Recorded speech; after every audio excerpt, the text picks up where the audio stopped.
Welcome to Ngozi Talk Shows. Lead from within. Find your own voice. Challenges we have had to overcome in 2020. Find your own voice. The world has become united by the unseen, knowing there are no guarantees for tomorrow.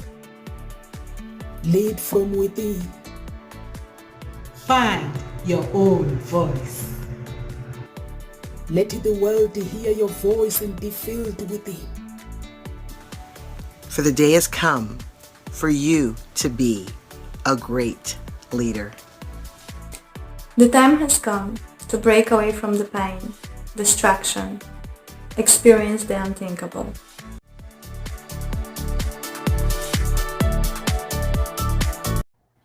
Welcome to Ngozi Talk Shows, everyone. Lead from within, find your own voice. Over to you, Carol Ann. Please introduce yourself to our audience. I'd love to. Good afternoon from UK, London. And as the writing facilitator, what I do is I support soul-driven entrepreneurs in becoming more productive with their writing by connecting them with their deeper innate ability to write. But more importantly, they experience free-flowing writing. They experience an unlocking of the writer within and getting their book written, getting their story written, because you cannot publish what isn't written. And all of this has come about through my own journey of unlocking the writer within. So I'm Carol Ann, the writing facilitator, helping you to unlock the writer within. And thank you. So John, perhaps you'd like to introduce yourself. Thank you, Carol Ann. Relationships. The cornerstone of our evolution and the cornerstone of human beings as a species. They are the key indicator to the quality of your life. They will impact on any area and every area of the life that you live. And if you don't have some level of quality in those relationships, then you're never going to experience the happiness and fulfillment that you want in your life. So being able to understand and manage where your ideas around relationship comes from, whether you're able to connect to people at a deeper level, whether you attract certain types of people into your life which are good for you or have a negative impact, are really important for you to be able to understand and for you to be able to put things into place which enable you to have the best quality relationships possible. And as a relationship guy, I find that is the most fundamental thing in life. And that's why I coach professional women to be able to create healthy and intimate relationships, break the patterns of the past, and be able to find the right person for them. Thank you so much. Thank you so much, John. So our topic today is are parents responsible for their children's success? So I'm really intrigued to find out why Carol Ann chose this topic. Please, could you explain the topic, Carol Ann? You're on mute. Oh gosh, yes, thank you. Yeah, I just saw a discussion about it the other day and I thought it'd be something, it just drew my attention and intrigue. And are parents responsible for the children's success? But also the point was, is it a sacrifice for parents to support their children? And I think this comes through where there's a lot of parents that push their children they give up their life basically and sacrifice a lot of things so that their child can win, can succeed in whatever it is they want to do. And so that question, is it a sacrifice? But are we responsible as parents for their success? And it just got me thinking around this topic. And I think in some ways, there is a responsibility to give them the tools and that mindset to want to succeed, but actually to push them to succeed, I'm not sure. And I remember I used to do ballet when I was younger, and my mum was always sort of, she'd always sort of moan or complain about those mums that were pushing their child, you know, and I often used to think, oh, I wish I had a bit more push like that, you know. It just felt that something was missing. Although, you know, my parents let me do ballet, it was something I wanted to do, and they encouraged it, but there wasn't that push to succeed. And so it's finding that balance, isn't it, between the two. So yeah, I thought let's explore this topic. You know, where do other people sit within this? What are your thoughts? So, what are your thoughts, John, about this? Yeah, yes is the answer. We can finish the show right there. Yes, a parent is responsible for the success of their children, or the lack of success of their children, depending on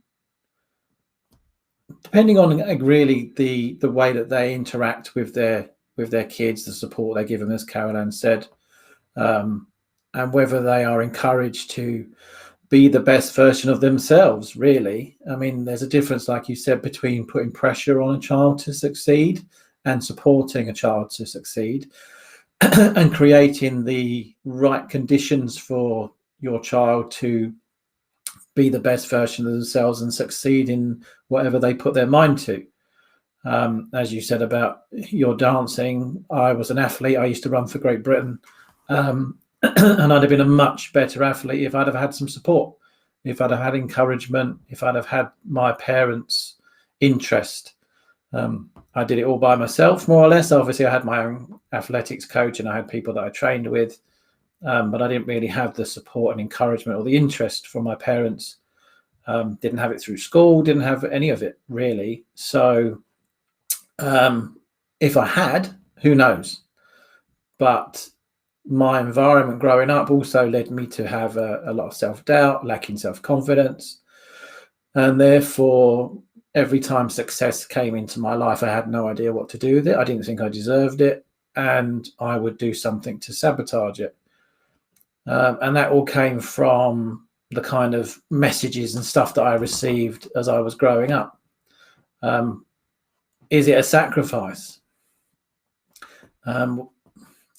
Why do you have children if you don't want your children to be the best versions of themselves possible? Are you just having a child because you want a child? You know, you are responsible very early on for how that child develops. And like Caroline mentioned mindset earlier on. Are you instilling the right type of mindset into your children? Are you going to allow them to express themselves? Are you going to allow them to find their own interests? Are you going to support them in that and encourage them in that in order to be able to find the best way forward for themselves? And if not, you know, it's unlikely that when they get to adulthood that they are going to be the success that they could possibly be. So in a nutshell, that is my take on things. So let's open the discussion. I actually agree with you, with Carol, Ann, and John, that we are responsible as parents. We are responsible for our children's success, but at the same time, we are not. If you look at it, because you can teach your child to become who they become, but at the end of the day, it is their choice to actually listen to whatever you teach them, so that you can be an amazing parents who is there for their children. You may find, John, like your parents, like you always talk about your parents, their mindset, they were not there to push you. You find somebody that you grow up at the same time with, you managed to succeed, and the children that had all the support, they basically decided to go and do something else, which is taking drugs and do whatever they want to do, which is against their parents' values and beliefs. So my agreement, the reason why I'm agreeing this is your values as a parent, whatever you value your children when they are older, they're gonna become that. So if you are not a parent like who pushes their children to, there are obsessive parents who pushes their children because the parents never succeeded to those kind of things. Now they want to imagine they want their children to become that. But then you have another parents, different kind of parents that like to see their children succeeding. They will do anything to sacrifice to make sure that they are there for their children, and they are dropping off them like dancing. Like my children love dancing. I have rules in the house. If you take on activities with my children, I always say you take on activities, music, dancing, I will drop you. I will do anything for you to make sure that you turn up on time and to make sure I pick you up. But if it happens that you don't like those activities, then there's got to be a reason why you are dropping out. You can't drop out because your friend, they've decided they didn't want to dance anymore, or they didn't want to turn up anymore. Those are not the reason why my children, they know that. My daughter, she started dancing, she started drumming when she was really young, and she started gymnastic. With the gymnastic, I realized after 2 years that she didn't like it, but then it was the dancing as well. But she didn't realize that she was already with the dancing, she was already doing gymnastic. So in her head, she thought she didn't like it. So I stopped her doing it because I realized it felt like I was pushing her. But when you study activities in my house, you have to complete them. You have to turn up. You have to basically put your time in it. You have to practice. So those are the values that I put on them. That if you say to a teacher, I want you to teach me music, so you're going to have to give time for your teacher to practice, so that when you turn up the next day, whatever you've learned from your teacher, you show them that your time that you gave me, this is what I'm bringing it back. So that's what I teach my children, that life is easy. We can have everything that we want, but you have to work for it. You have to practice whatever you want. You have to practice.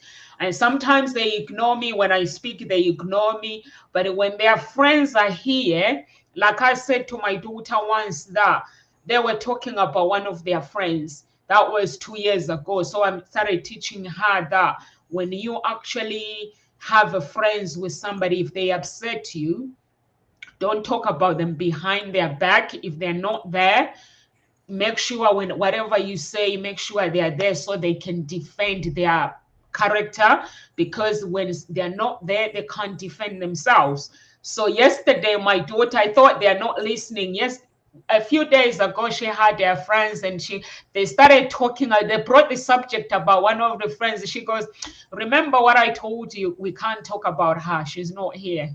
So we have to do it when she's with us. She's not here, and my mom does not like it when we talk about people when they're not around. She says it's wrong. So, and I was like, so they're listening. So I think we are responsible for our children's success, and whatever we implant in our children, they'll become that. I think there's a great point there, is what is success?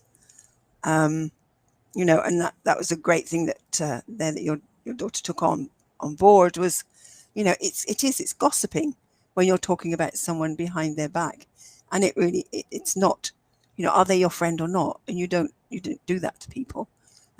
So, and the fact she's taken that on board, it's a huge success, and it'll stand her in good stead. The other thing that John was saying about knowing what to do with success, I thought that was a great point there. You know, you found your own way to succeed, even though you weren't getting that encouragement and that support, and the push. But when you succeeded, it's like, well, am I worthy of this? So again, all these debts come in, and it's like, yeah, how do you deal with success when it comes? So again, I think a parent's responsibility is to encourage or show a child how to deal with success, so they don't get big-headed about it, but they can deal with it and move on. And what's the word? Succeed to another level, because there's always another level you can go to. It's recognizing, okay, this is a success. What was it that you succeeded at? What is it you're determining is a success? You've gained a particular qualification. You've gained a particular standard in something you're doing. You succeeded in a competition because you've won, or you've got a certain level that you wanted to go to. What is your criteria for success? And then where can you go from there? And I think it's recognizing that this is the responsibility, is being able to accept, yes, I've succeeded, I've done great, and acknowledge it and be with that, and then be able to and know that you are worthy of it, and then move on and say, right, okay, where else can I go?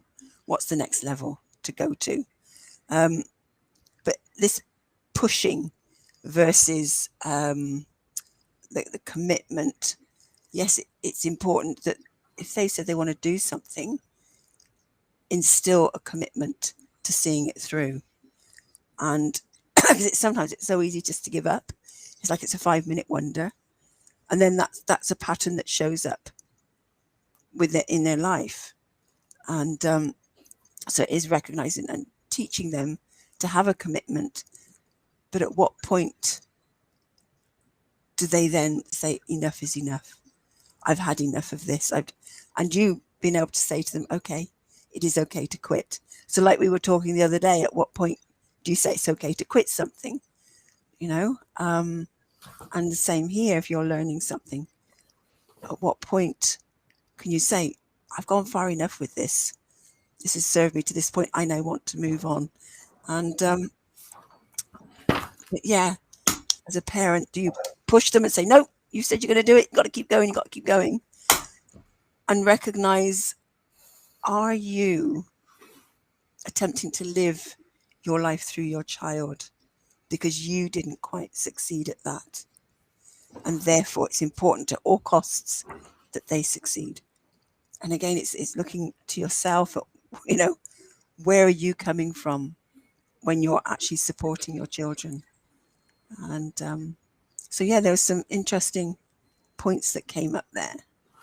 I don't know if you want to follow through with that. Did anything resonate there for you, John, what I just said? Yeah, I'm just going to firstly come back to the point about gossiping. I don't necessarily agree with that. I don't necessarily agree that talking about somebody when they're not around is a bad thing, depending on the context. Because we all need outlets, we all need people we can talk to. And if someone has done something that we're not happy with, then we need to have a support network, an outlet that we can discuss that with somebody. If we can not address it with the person that probably it needs to be addressed to, it's okay to discuss things. So I would suggest that maybe it's not always the right thing to say that you can't talk about someone else, because you might need to clarify things about how you feel, about what's going on for you with them, about the things that they're doing. You might want to talk to somebody about that in order to get that clear in your own head about what that might mean to you. Sometimes we can only do that by talking about it. And that might not necessarily mean that you're ready to discuss that issue with the person that you need to talk to it about. But I would suggest that once you have then talked about it with somebody, you can get that clear in your own head whether you need to have a conversation with the person or not. But yeah, I mean, if it is just general idle gossip, if you're just going to be putting someone down behind their back, yeah, definitely agree that that's not the right thing for you to be doing. but also we need to be able to encourage that openness to talk about how we feel, and if someone is doing something that we're not overly comfortable with, then sometimes we will need to talk that through with somebody else, so we can clear that up in our own mind and understand whether we need to address it or not, because we could, after discussion, realize actually it's not that important and we don't need to address it, or we could decide actually that it's very important and we do need to address it with that person. So I wouldn't completely discourage talking about someone else behind their back, but again, it's the context that's really important. As far as the support and stuff is concerned, yeah, generally you see there's a lot of parents that live vicariously through their children because they've never been able to achieve something. Then they force their children to do the thing that they wanted to do themselves, and they go, we know that that's not supporting your child, that's not encouraging your child to be a success, that's you taking success from your child. So we just have to be very careful that, as I said right at the beginning, it's about encouraging, supporting, and being there with your child in the things that they want, in the things that are going to make them into the best people possible. Completely agree with you about commitment. If your child wants to do something, again, they can try it out first of all. If they decide they don't like it, that's fair enough. Maybe because we want them to do it, it doesn't mean that they have to do it. So we need to take their needs and wants into consideration. But if they do decide to do something, then it's important that we help them to commit to that as much as possible to get the best out of it for them, depending on what the lesson is that they need to learn from that experience. As you said earlier on, Carol-Anne, there are certain levels of success that you can reach without the support of your parents, without them being there and being responsible for your success. I've reached levels of success in my life despite what my parents did and how they were. And there are some people that are very, very successful because they've taken the opposite. They said, well, you've told me I can't do this, therefore I'm going to go and I'm going to do it, and I'm going to prove you wrong. I've got a client at the moment and they've got a very successful business. And when they were 16, their father said to them, well, you can't do that. That's a really stupid idea. You're never going to make a success of it. And they've been doing it for the last 25 years from the age of 16, and they've made a massive success of it. So again, it depends on what your motivators are, but they're now stuck because the level of support and encouragement that they didn't receive, they're not able now to see it through to the full success that it could be, because their mindset isn't right. They still have lack of self-confidence and lack of self-belief because the motivation that they've used to get to this point has now run out. They don't have anything to prove anymore to their father, who told them that they would never make a success of it. And now they are in a space where they're unable to kind of be comfortable in their own space and make a full success of that, pushing it forward. But actually there are other areas of their life that they're not very successful in because of their upbringing. So it's not that you can't necessarily make a success of things if you don't have that support and encouragement, but we would just need to be mindful of what the motivation is that's driving you forward in the first place, and what you're choosing to do because of that. Are you just choosing to go ahead and do something to prove someone wrong, even though it's not in your best interests? Are you cutting your nose off to spite your face, basically, by continuing to put all your effort, all your time, all your energies into something just because you want to prove someone wrong? That'll only get you so far, and actually it might not be the right choice. So, there's so many responsibilities there about that kind of basis of that relationship with your parents and your caregivers, and as you grow up, which can lead you to make lots of decisions that are either going to be really healthy for you or unhealthy for you. It's interesting what you said about success, what to do with success. Like I said, I had no idea what to do with success, because every time I was successful, my brain was kind of going, you don't deserve this, you don't know what to do with this, and then I would do something that would completely sabotage that success and take that away from me. There are people out there that are fearful of success as well. I've got clients going, I'm fearful of failure. but actually when you really look at it, they're fearful of success. Because what does that mean? Like you said about being big-headed early on. Again, I slightly disagree with that. I think you need to have a big head sometimes, but it depends in which context, whether you become arrogant or whether you just become confident. Yeah. So I always, when someone said, "Oh, not to big myself up," I say, "No, big yourself up. Please do. Please be confident. Please engage in your positivity. Please kind of give yourself a pat on the back. Be proud of what you've achieved." And again, unfortunately, that is a societal thing, I think, isn't it? You're not taught to shout from the rooftops your own success. You're told not to be big-headed. But again, there's a difference between being arrogant and confident, and to be pleased and actually buy into your own successes. If you don't, I think one of the things that comes from that is imposter syndrome. If you're not taught to buy into your own success as you grow up, then when you do reach success, sometimes you don't feel comfortable in that space, that you don't deserve to be in that space. And then you can struggle with what's called imposter syndrome, and you don't feel like you deserve, or you're in the right area there. And then you sort of think, well, I can't be doing this. This can't be down to me. They must be doing something else. I can't really accept that this is who I am and this is the space that I'm in. So, it's really important that as we grow up, that we are encouraged to buy into our own success. It's okay to show off a little bit. It's okay to shine your badges up if you want to, and to be really happy with what you're able to achieve. But obviously, when I watch, especially during the Olympics, I'm watching the Olympics and stuff quite a lot at the moment, and there's a few people that have said, this person keeps me grounded.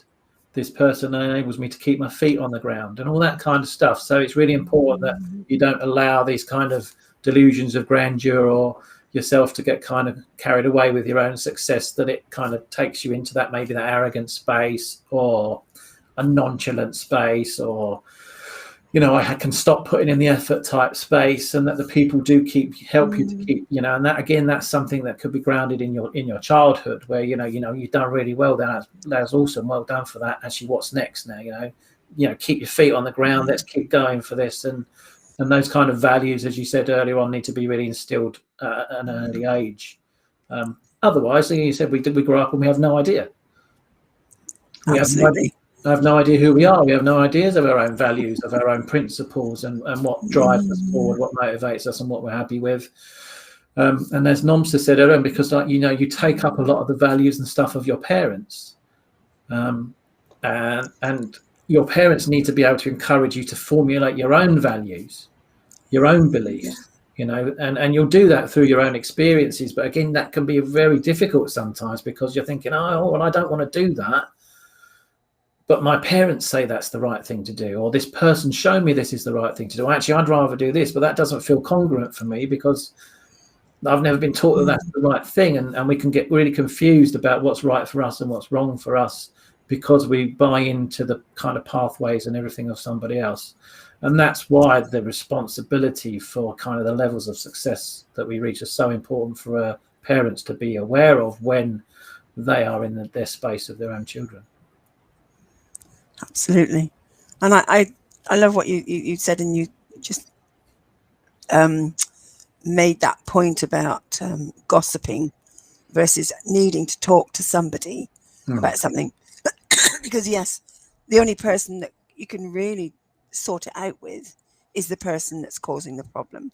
But if you can't actually speak with them in that moment and get a resolution, being able to speak with someone about that is important. So that's different to having a chit chat and pulling someone down, as you're saying, behind someone's back and just talking about them. That is gossiping. And it is understanding the difference, which is really important. And I have girls, John. I have to make sure. Oh, I don't know. I worked with a group of engineers. They were just as bad. Yeah, I was a firefighter for 12 years in a group of 20 guys. So, it's not just the women that gossip, I can tell you that. Oh, yes.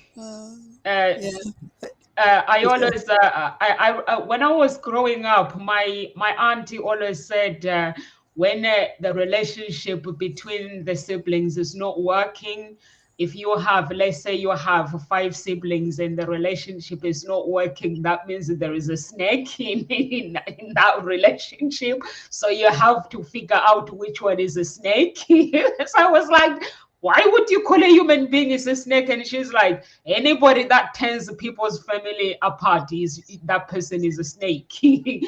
So it always stick with my mind when somebody comes in and starts saying, oh, by the way, did you? I'm like, I do not want to be a snake. I'm like, okay, what are we talking about here? Are we gossiping or are we doing something that is going to benefit somebody?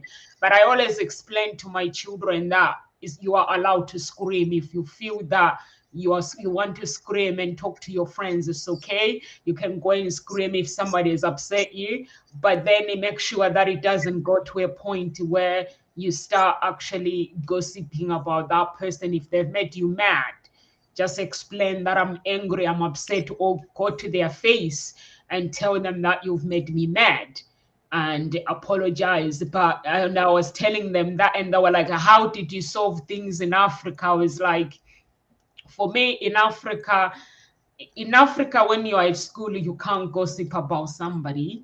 You can't talk about behind their back, because as soon as they hear the news, they'll want to do a wrestling match with you.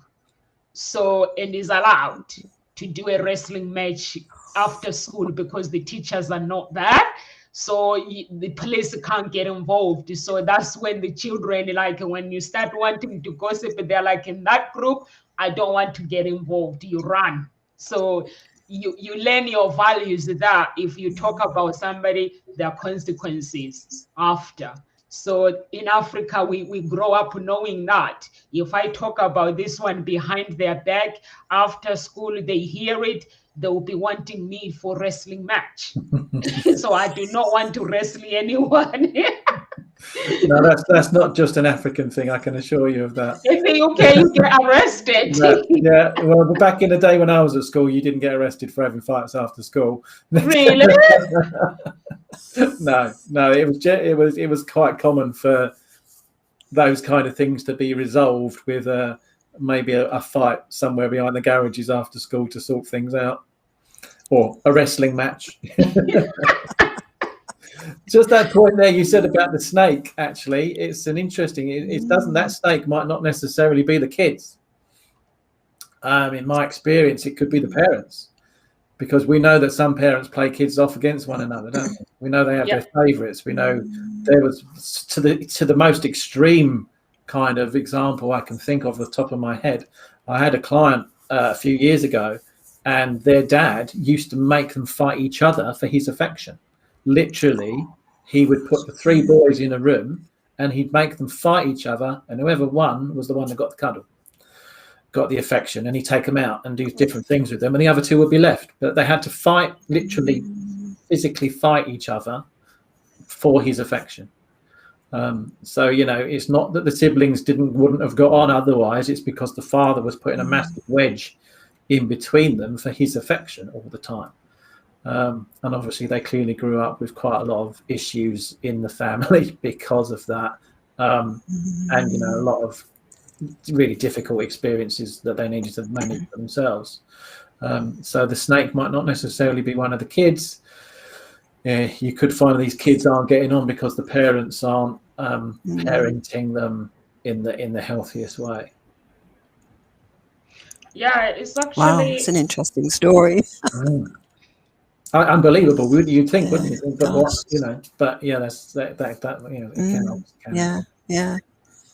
But it makes you wonder what happened to the father to have that behaviour with his own children. Terribly abusive, physical abuse childhood of his own. Yeah. So again, it's about putting your wrongs to right before you even think about having a family of your own, to be honest. I mean, there's so many people out there that just have a child.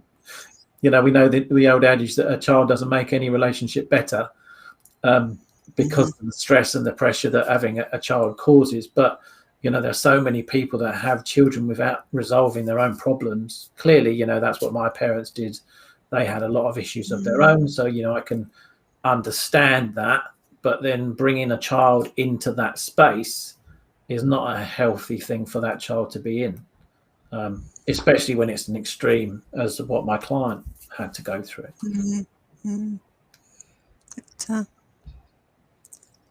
Interesting. Again, other angles to come from. I'm just going off on another tangent. I'll perhaps leave that for another time to sort of bring in. But clearly affected his idea of success. You know, his success was I have to fight for everything. Yeah. So again, that's right. It's the only way I'm going to get the attention, get the accolade, if I fight for it. And he would fight and fight and fight and fight for everything when he didn't need to. But would make some really bad. I think you've said there's no such thing as good or bad choices, but he made some really bad decisions based on that for himself. Very detrimental decisions.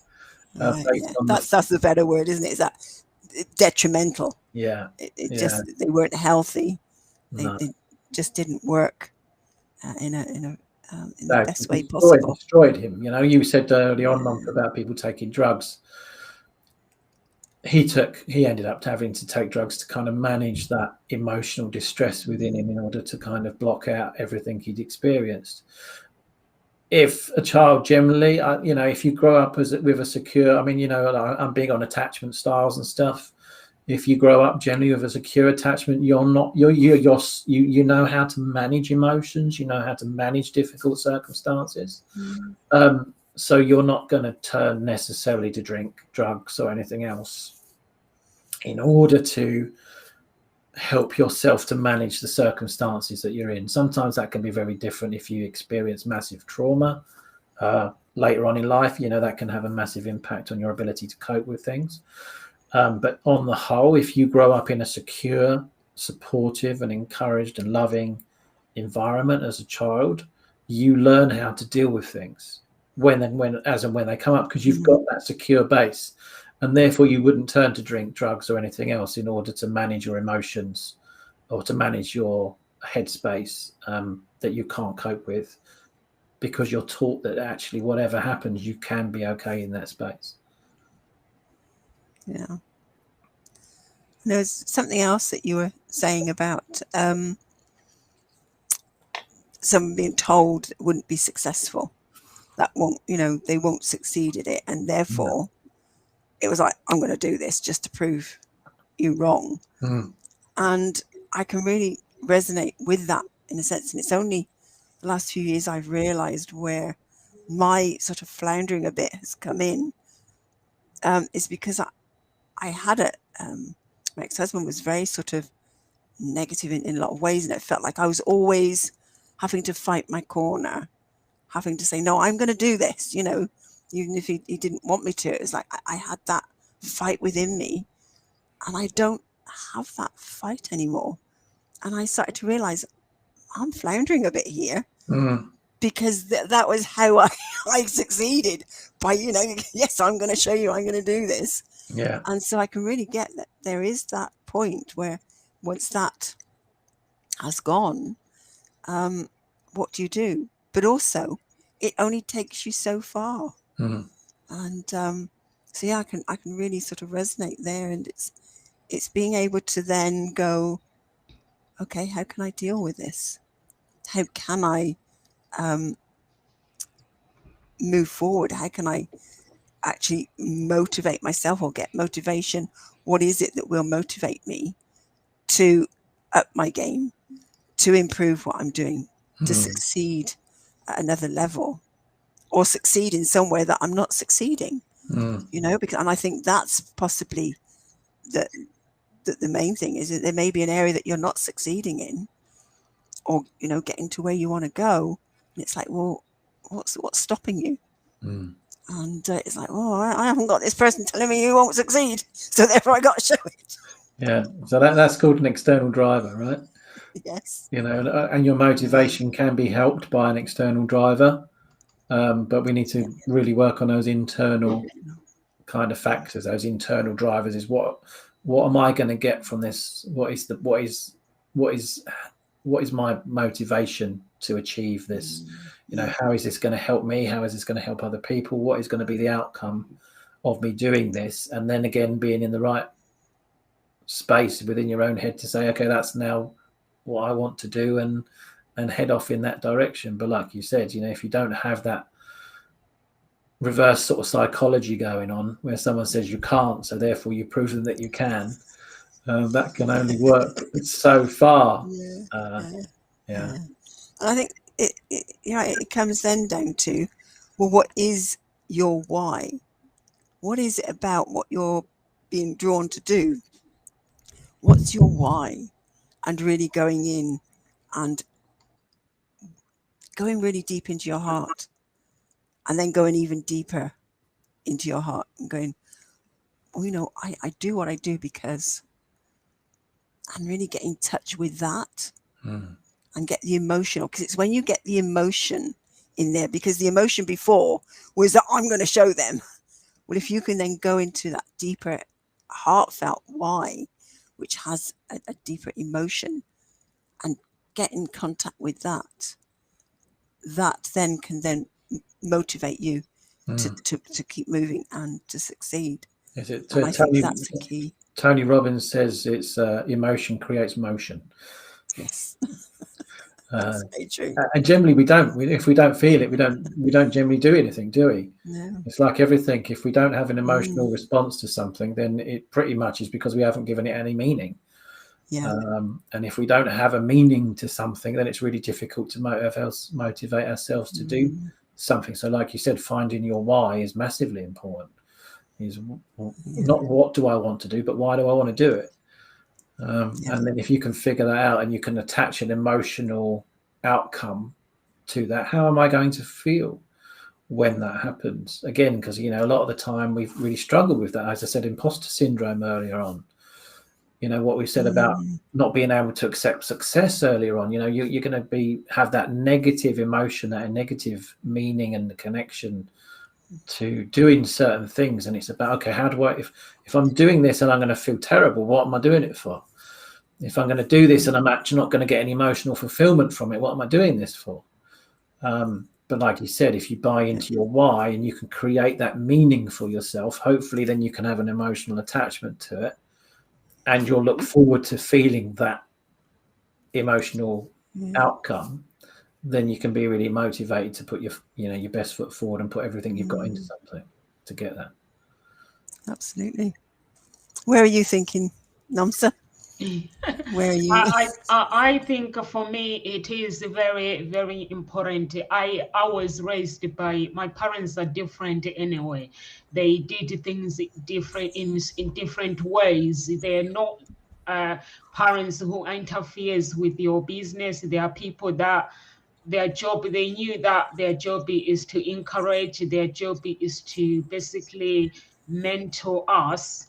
But my parents, I had step parents and then I had my parents, but they've never had like what parents do, having favorite children, like what John was saying, that you had to fight for the friends, your client had to fight for them to, whoever is going to win the that day to spend time with their father.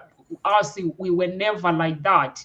We knew that our parents were available for them, for us to spend time with them. But I became that I was the nosy one anyway, which I became closer to my parents than any other kids, because I was so curious and fascinated about their love stories, their lives, how they live their lives. So I basically spent time interviewing my dad, like spending time. But because he knew that I was interested in being nosy, and when he was doing something, he will say, "No, I know you like this." So he will ask me if I wanted to get involved. So that's when I'll get involved, and then I get to learn more. So it's all about, as a parent, and getting to know your child, getting to know teach them their needs, their basic needs, because when it comes to final success, final choices, they are the ones who are going to decide at the end of the day who they want to become, who they want to be.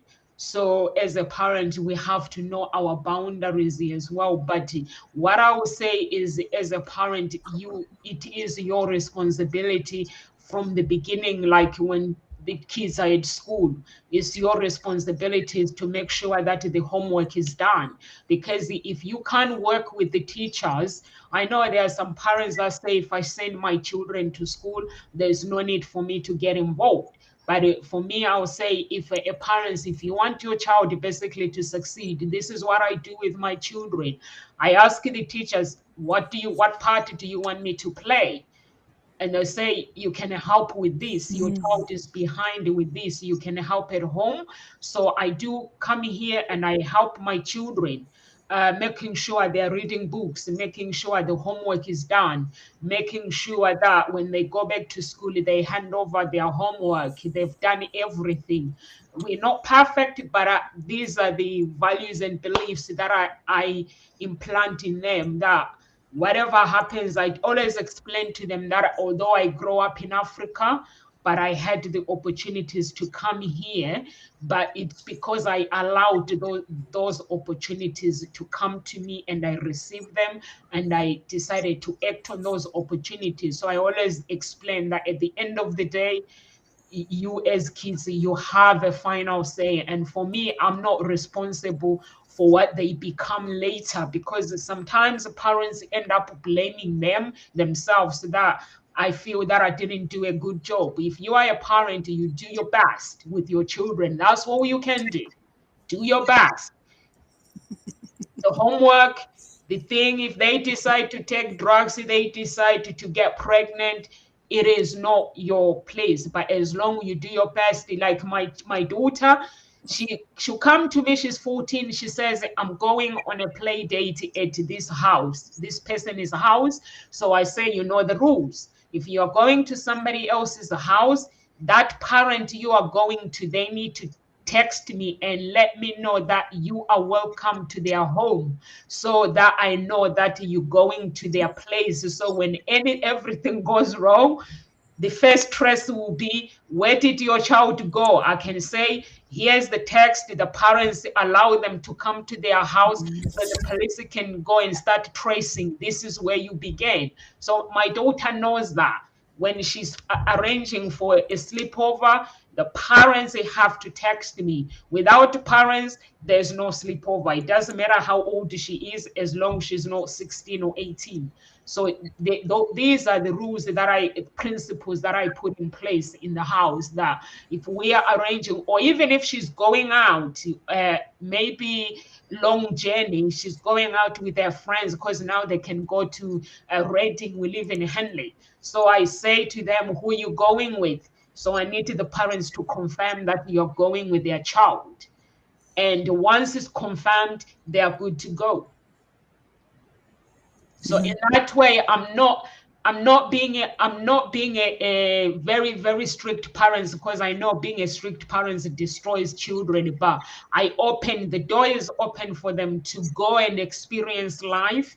As long we both know our principles, we know what is going on, we know who is doing what, I'm good with it. And that's caring, and that's showing there's a care for their safety and well-being. Yeah, you know where they are, who they're being with, where they're going, and that's caring, and which I think is important. Yeah, I think that is being responsible, yes. isn't it? Yes, that's being a responsible parent for the care of your child. Just what you said earlier on about the parent, as long as you know your parent's doing the best job possible. I would slightly just change that sentence. Am I being the best person that I can possibly be to be the best parent possible? Because when I reflect on my own stuff and a lot of the work that I do, I know my parents did the best job possible, but they weren't in the best space to be a parent. So I think that rather than to know that I'm doing the best I can do is actually not necessarily going to be enough in some cases. It's, am I the best person I can be to be this parent in the first place? And I think that's the question I would ask myself. And if I believed that I wasn't actually, if I had issues I was carrying and there were things that I couldn't offer my child because of what was going on for me, then I'm not being the best parent I could possibly be, because there's things I'm not going to be able to offer because I'm not in the best space myself. So, it's really important that to be the best parent you can possibly be, you need to be the best person you can possibly be. And if you know there are certain things that you haven't done, you're not doing in order to do that kind of personal development, to improve those things within yourself that you could do, again, that's really, that's a responsibility, not just for yourself, but when you have kids, that's a responsibility for you to take on board, so that you can really give as much as you possibly can to that child and make sure that you are being the best parent you can possibly be. And there's sometimes we're not actually aware. You can ask that question, am I being the best person or the best parent I could be? And it's actually with the resources that you've got at the time and that awareness, because the way I was as a parent, I thought I was being the best I could be. When I started doing personal development work and exploring and finding myself, I started to realize that actually that was the best I was and could be with the resources I had at the time. Mm-hmm. But there was a better way that I could be. And there's a totally different way that I am with my grandchildren than I was with my own children. I'm a much calmer person. And I have a way now of talking through things. I have a deeper understanding of how people learn, or the struggles that people go through learning. And so I don't have those same expectations. I actually approach it in a different way to how I used to, and so I think it's sometimes we're just not aware, but I think actually asking those questions can allow for that inquiry to be there in the background and for the answers to come. And then it's about going, okay, when something does hit you in the face and you're going, oops, so maybe I'm not as, good at what I'm doing, the best possible way at the moment. It's being able to be with that and not make it wrong. It's just acknowledging it and going, okay, so this isn't the best way to deal with this. This isn't the most healthy way. How can I deal with this? And open up into that exploration. But it is having that awareness. And we do. That's what allowed me to forgive a lot of things that have happened to me over the years with people. It's actually going, okay, they did the best with the resources they had at the time. Yeah. And forgive and just send blessings and say thank you. And I've actually learnt, and it's being able to learn and grow from that. But it's not easy. You go into wanting a child and having a child just for the best reasons, and I mean, it's a biological thing as well, isn't it? It's a biological thing as much as it is anything else. Yeah. To have a child, we evolved as a human species based on the fact that we procreate. It's an inherent need within a lot of people to have kids.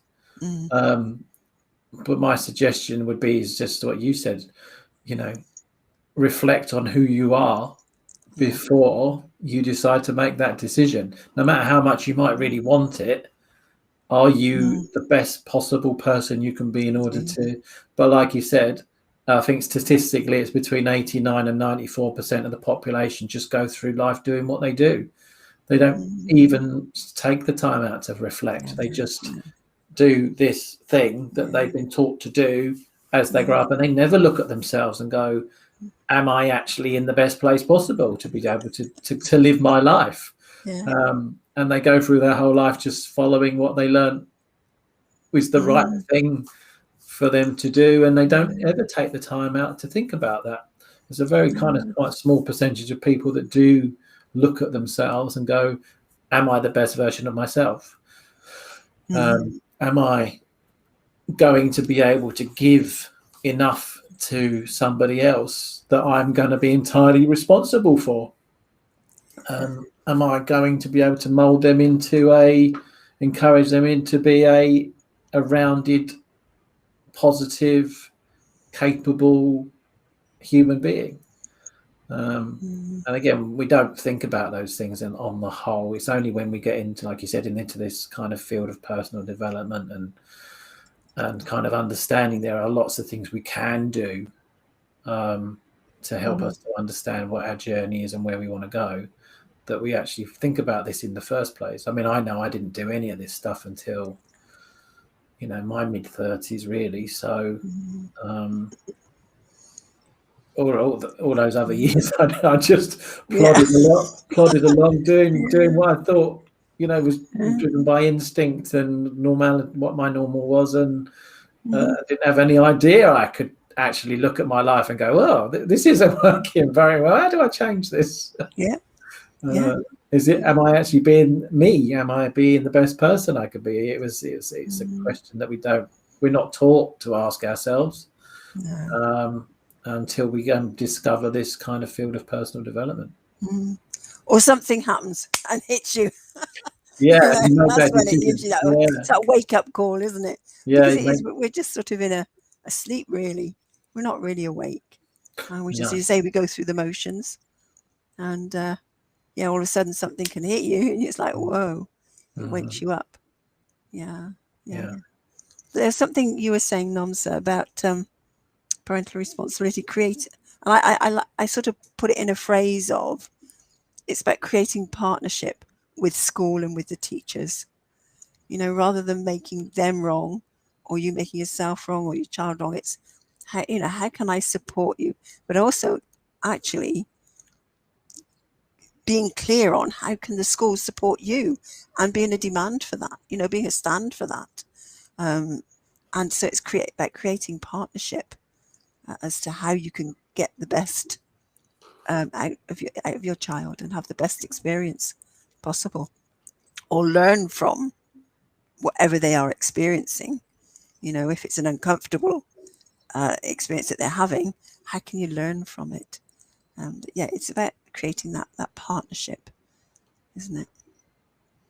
So we've got a lot of responsibilities to support our children, but also to support ourselves to succeed. Where's our own responsibility for ourselves? So I think it's a parent's responsibility to help a child to understand it's also their responsibility for their success, to find success, to create partnerships, to speak up, to know how to ask for help and support, and to be able to move forward. And I think that, again, that is something that's very key. Yeah.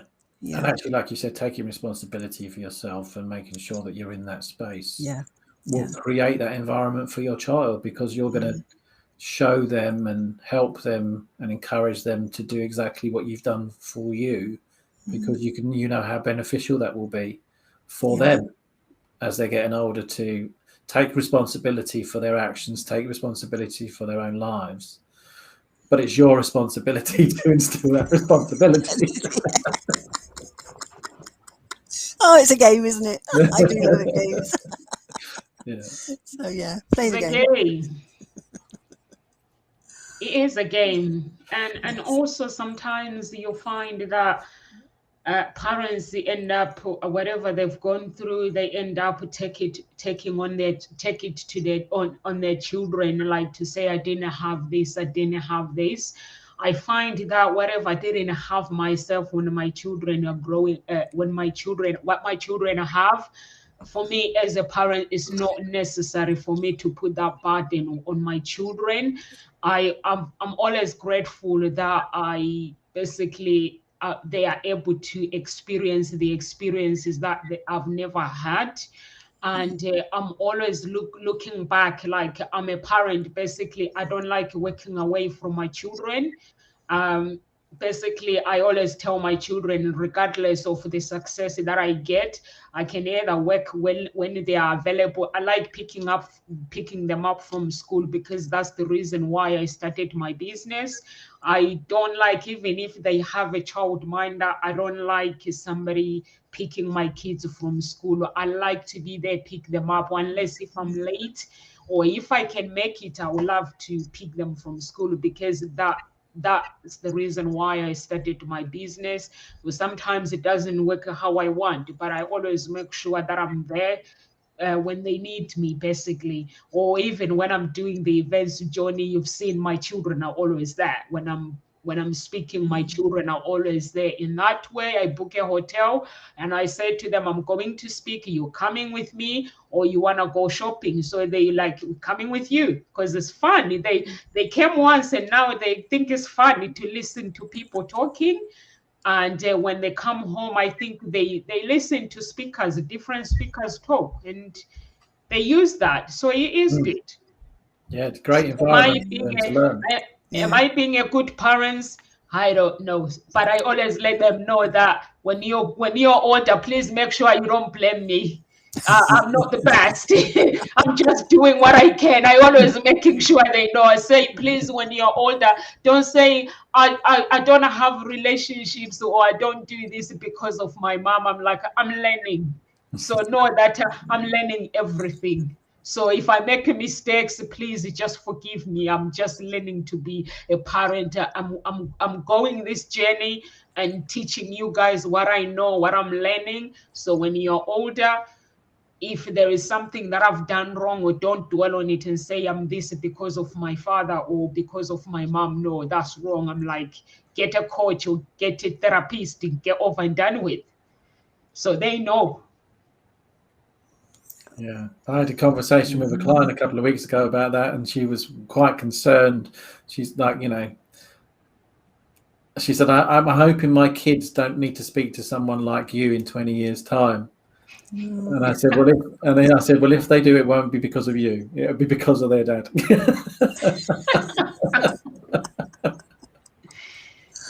I think at some point we do need a therapist, because we're not perfect. So no, I think I advocate everybody that everybody gets some kind of input from a professional. I mean, yeah, obviously I'm going to say that because I'm a professional, but I did it, and that was the start of my change in my life. If I hadn't gone into therapy in my early 30s, I would not be the person I am today.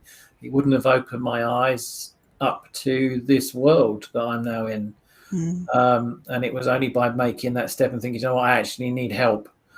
I need someone to talk to. I need some guidance. I need to be able to understand myself more in order to be able to make my life the way I want it to be. That enabled me to make all the changes I've made, and obviously help the people that I help. If I hadn't have made that decision for myself to seek help, then who knows where my life would be. Probably I'd be one of the 89% that just goes around making the same kind of errors and living causing myself untold amount of pain until I died. So, yeah, I advocate it for everybody just to explore, even if you just have a few kind of hours of just chatting things through to understand where you are in your life, and understand where you want to go with your life as well. Then I think that's massively helpful to everybody to do that. Absolutely. Yeah. Any words of encouragement, Carol Ann, before we leave?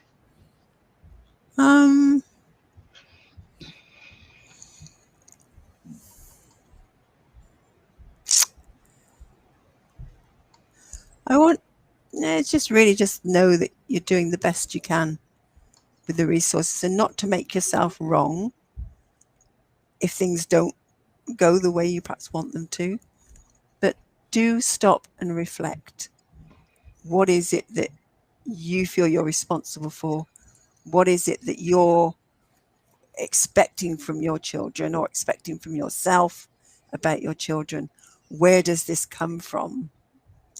What's the driver here? And is it the most healthy of drivers? And just have that reflection. but also have a conversation and be willing to listen to your children as well, and encourage them to listen to you. It's a two-way thing. But again, it's creating partnership with them. Where do they want to go? And how could you support them? But also put in place, well, what are my needs? And making that known as well. And how can we create a partnership so that all our needs are met? So yeah, it's about having conversations and being in partnership. Thank you so much. Thank you so much, Carol Ann. Words of encouragement, John? Yeah, I think, that the topic was, are parents responsible for the success of their children? Yes, is the answer. But most importantly, I think you are responsible for yourself. So if you want to be the most responsible parent possible, make sure you take responsibility for your own emotional well-being, your own mental health. If you've got any stuff that you know may impact your children growing up that's not in the most healthy space, that you resolve that within you so that you don't pass on any of that to your children. As Carol Ann said, know that you're doing the best possible job that you can do. And if you know that you're not doing the best possible job that you can do, is to do something about it. Create that secure, encouraged, loving, supportive space to make sure that your child can reach the levels of success that is what they can actually reach, that they don't set themselves any limits, that they really kind of can know themselves enough to know which direction they want to go off into, and you support them and encourage them through that. Thank you so much. Thank you so much, John. I'm just laughing when you're talking because I always say they're dirty. Sometimes I always tell them, often say, kids, you do what parents want. I'm like, I'm not involved in that part. You do what you want, girls, not what we want. And he's like, you got to be on my side. I'm like, nope, I don't. They need to make their own decision. So basically for me is, as a parent, you just have to guide your children and teach them the principles, the foundations of life. I think children need to understand that what life is about, because for me, basically, when I started learning when I was older, I thought life was there was no argument, there was no this. I grew up as a child being let growing up, not like growing up knowing the parents fight, the parents do this. So my parents let me grow up and be. And I know there are some parents who might be going through tough times. I've seen parents in town, they are fighting in front of their children. Children don't need to go through all that. I always say, keep whatever is going on out of the children. Keep the children out of it. And make sure that they are growing up understanding what life is really about. Is life really about arguing and fighting? There's more than that. So I think your children, if they grow up knowing that I can be who I want to be, and even if you are sad, don't hide it. I don't hide it when I'm sad. I tell my children that I don't feel too good, or I'm upset, or if I'm missing my father is dead, I talk about it. Life is not all about. So they need to know those experiences that, like Carol Ann, your favorite word is don't make it wrong. So it is okay to express your feelings.